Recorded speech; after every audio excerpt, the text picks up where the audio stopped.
इस बार असेंबली के इलेक्शंस में अलायंस नहीं होगा कांग्रेस के साथ, फारूक अब्दुल्ला का बड़ा बयान। डॉक्टर फारूक अब्दुल्ला कहते हैं कि 90 असेंबली की सीट्स पे नेशनल कॉन्फ्रेंस जो है वो खुद इलेक्शन लड़ेगी और वो बिल्कुल भी जो है वो अलायंस नहीं करेगी। न जाने नेशनल कॉन्फ्रेंस को अब किस बात का डर है कि उसने कांग्रेस के साथ हाथ मिलाने से इनकार कर दिया। हालांकि जब जब नेशनल कॉन्फ्रेंस को ज़रूरत पड़ी जम्मू कश्मीर में, कांग्रेस ने अनकंडीशनल सपोर्ट दिया।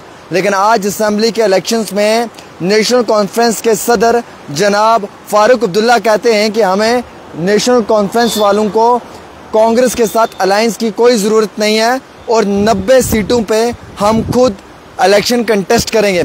एक बड़ी खबर ये भी बता दूं आपको मैं कि सिक्योरिटी की जो मीटिंग चल रही है उसमें पॉजिटिव रिस्पांस आ रहा है। तकरीबन सारी सिक्योरिटी एजेंसीज़ ने जम्मू कश्मीर को लेकर इलेक्शन कमीशन को ये बताया है कि वहाँ पे माहौल ठीक है और इलेक्शन करवाने का सही समय है। तो शायद अगस्त 20 से लेकर 25 के बीच में जो है कोई एक दिन जो है वो इलेक्शंस के लिए मुकर्रर कर दिया जाए। वैसे मुझे लगता है कि सितंबर में नहीं अक्टूबर में ये इलेक्शंस हो सकते हैं और डिलिमिटेशन भी पूरी हो चुकी है। दोस्तों, अब मैं आपको बताना चाहूँगा डॉक्टर फारूक अब्दुल्ला की कहानी। सुनिएगा मेरी मुँह ज़ुबानी। डॉक्टर फारूक अब्दुल्ला नेशनल कॉन्फ्रेंस के सदर जो हैं वो कांग्रेस के साथ अलायंस नहीं करना चाहते हैं। अल्लाह बेहतर जाने उन्हें किस चीज़ का खौफ है, किस चीज़ का डर है। क्या वो बीजेपी में इंटरेस्टेड हैं? शायद वो बीजेपी के साथ हाथ मिलाना चाहेंगे। ऐसा मैं नहीं कह सकता कि वो मिला रहे, मैं ये कह रहा हूँ कि क्या वो मिलाना चाहेंगे, इसलिए क्योंकि कांग्रेस के साथ असेंबली के इलेक्शंस में वो नहीं शामिल होना चाहते हैं, वो अलायंस नहीं करना चाहते हैं। वो अलायंस जो है वो बिल्कुल भी किसी भी जमात के साथ नहीं होगा। वो 90 की 90 सीटों पर इलेक्शन खुद लड़ेंगे। लोकसभा के इलेक्शंस में आपको दिखा अलायंस, लेकिन असेंबली के इलेक्शंस में नहीं दिखा।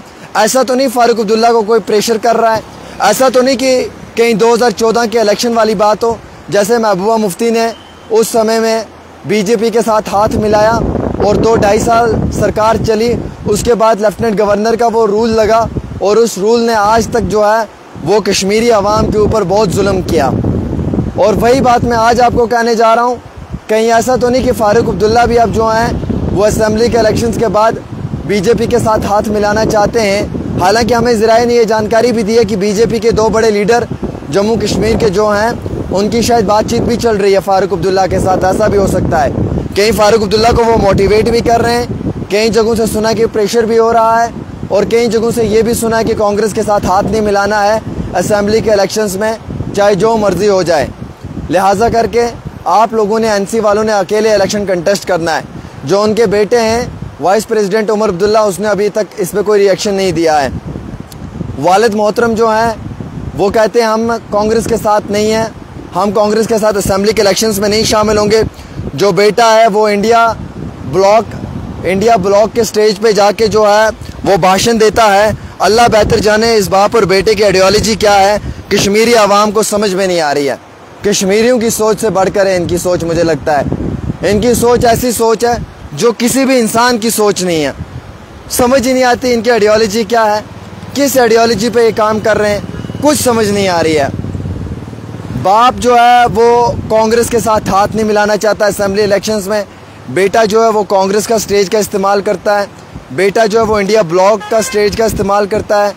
वो इंडिया ब्लॉक की मीटिंग्स में जाता है, वहाँ पे शामिल होता है और वहाँ पे अपना भाषण दे देता है। बाप की आइडियोलॉजी अलग, बेटे की आइडियोलॉजी अलग। अवाम कंफ्यूज्ड है कि बाप क्या चाहता है और बेटा क्या चाहता है। हालांकि असेंबली के इलेक्शन से अगर इस वक्त में नेशनल कॉन्फ्रेंस कांग्रेस के साथ हाथ मिलाती तो शायद ये अपनी गवर्नमेंट यहाँ पे फ्रेम कर सकते हैं, या फिर अगर गवर्नमेंट ना भी बनाते तो एटलीस्ट एक मजबूत सरकार बनाने का प्रपोजल जो है ये सामने रख सकते थे। लेकिन अगर कांग्रेस हाथ नहीं मिलाएगी एनसी के साथ या एनसी कांग्रेस के साथ नहीं मिलाएगी तो एक सेकुलर सोच जो है ना, एक जो सेकुलर सोच है, जो देश को मजबूत करने वाली सोच है, वो कमज़ोर हो जाएगी। नेशनल कॉन्फ्रेंस भी बहुत अच्छी जमात है, कांग्रेस भी बहुत अच्छी जमात है, दोनों जमातें उम्दा हैं। लेकिन समझ नहीं आ रही कि ऐसे समय में फारूक अब्दुल्ला क्यों नहीं असेंबली के इलेक्शंस में हाथ मिलाना चाहते हैं कांग्रेस के साथ। उन्हें डर किसका है, उन पे प्रेशर किसका है, वो किस चीज़ से डर रहे हैं, वो किस चीज़ से परेशान हैं, उन्हें कौन सी ऐसी चीज़ जो है वो परेशान कर रही है फारूक अब्दुल्ला को कि आपने कांग्रेस के साथ हाथ नहीं मिलाना है। मैंने ये भी सुना है कि बीजेपी कह रही है आप हमारे साथ हाथ मिलाओ। बीजेपी जो है वो मुझे लगता है कि जम्मू में काफ़ी ज़्यादा सीटें लेंगी और कश्मीर में अगर एनसी लेती है तो ये दोनों मिलकर कोalition में सरकार बना सकते हैं। अगर ये सरकार बनाते हैं तो क्या फिर वही 2014 वाले हालात रहेंगे जो महबूबा मुफ्ती के समय के थे? क्या फिर वही देखना पड़ेगा हमें एक वक्त जो आज अवाम नहीं देखना चाहती है? अगर बीजेपी के साथ नेशनल कॉन्फ्रेंस हाथ नहीं मिलाना चाहती है तो फिर कांग्रेस के साथ हाथ मिलाने में क्या दिक्कत है? दोनों जमातों की आइडियोलॉजी तो एक है, सेकुलर है, दोनों की सोच एक है। इसीलिए तो उमर अब्दुल्ला राहुल गांधी की भारत जोड़ो यात्रा में गए, इंडिया ब्लॉक की मीटिंग में गए, उनका मंच, उनके स्टेज पे जो बैठ कर है वो भाषण दिया, तमिलनाडु में दिया, केरला में दिया, बॉम्बे में दिया, हर जगह पे दिया। तो फिर दिक्कत कहाँ पे आ रही है? आखिरकार ऐसा क्यों हो रहा है कि आज नेशनल कॉन्फ्रेंस और कांग्रेस के बीच में भी हमें फूट नजर आ रही है? क्यों फारूक अब्दुल्ला अब कांग्रेस से अपना दामन छुड़ा रहे हैं? क्यों कांग्रेस को साइड में कर कर अलग निकल रहे हैं? और क्यों खुद ही 90 सीटों पे इलेक्शन लड़ना चाहते हैं? क्यों कांग्रेस के साथ वो इलेक्शन नहीं लड़ना चाहते? ये बड़ी बात है। इसके ऊपर उमर अब्दुल्ला साहब को पूछना चाहिए अपने वालिद मोहतरम से कि डॉक्टर साहब आप ये जो भाषण दे रहे हो मीडिया में, इन भाषणों की क्रेडिबिलिटी क्या है? ये कितना वैलिड है और ये कितना सही है? इसके बारे में थोड़ी जानकारी दें। फिलहाल के तौर के ऊपर दोस्तों मैंने तो ये खबर आपके सामने रखी, आप भी ज़रूर इसकी जानकारी हम तक पहुंचाने की कोशिश करें।